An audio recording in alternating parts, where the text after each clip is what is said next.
Yes, my name is Kenneth Loch of the TENNISSANCE method. Just want to get into what I'm calling, say, the mind-body teacher of tennis. So, who I'm claiming to be is actually the first teacher to teach tennis players knowledge, say, in relation to, say, the mind-body connection. And with that,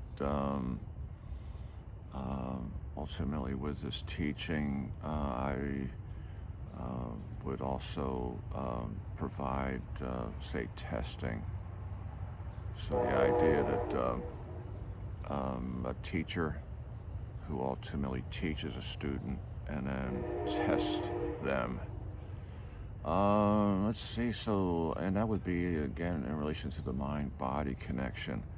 And then the idea of it would be a combined test that would have two, say, aspects. One would be in relation to their, say, level of intelligence, and then, say, in relation to their level of coordination. And when it comes to, just say, the mind-body exercise and the performance of that exercise,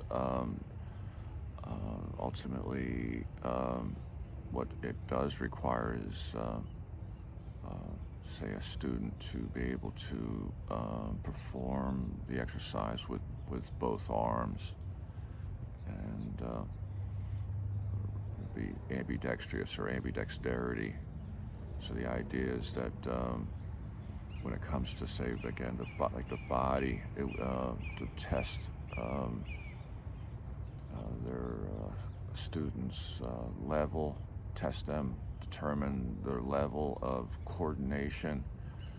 It would be directly related to their performance in relation to their ability to, perform the exercise and also reflect their, say, level of skill when it comes to being ambidextrous. So that the catch there is that ultimately, let's just say, historically, tennis players have not been learning how to become ambidextrous, and also they haven't learned really how to perform the exercise of tennis. And the result of that is that ultimately, I mean, straight up, they're going to, in a sense, fail the test, ultimately, because they have not actually yet learned from me how to perform the exercise.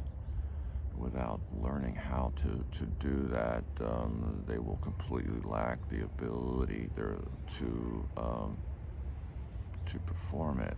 And then with that, the idea is that once they recognize the fact that of their, say, lacking, the idea is that just for them to see the results. The result is that they failed to ultimately, ultimately they didn't fail in a sense, because ultimately who I represent is the first teacher to teach. But ultimately, when just say now, say when a tennis player, when they're given the opportunity to increase their coordination, the idea is that do they embrace that and ultimately become a student of mine. And then with that, then ultimately I can teach them how to develop both arms and become coordinated with the whole body. And once they begin that, then the question is, how far along are they on the course, say? And the idea is that what I'll do for them is actually to make it possible for them to get on course, to become coordinated. And then the idea is that the knowledge that they would learn in relation to becoming coordinated would they would be tested on that. And the idea is that again, if a tennis player hasn't learned yet from me, then they will have basically no knowledge of the mind-body, say, connection, and the idea of how tennis is an exercise, and then the basis of becoming, say, ambidextrous. And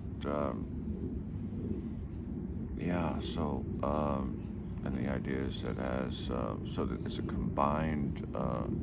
My teachings combine both the mind and body.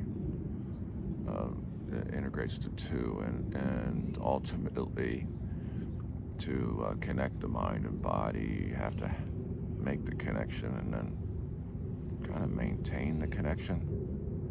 And then with that maintenance, there's also the development. So the idea is, but it's really important to actually get the kind of the show on the road, and that's what ultimately I'm provided the means for now.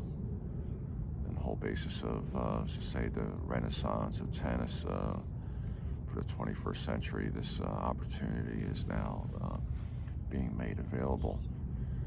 Yeah, I just want to put this down, and I'll probably get more into it. It's kind of a can of worms here. Again, I hope you got something from it. Thanks.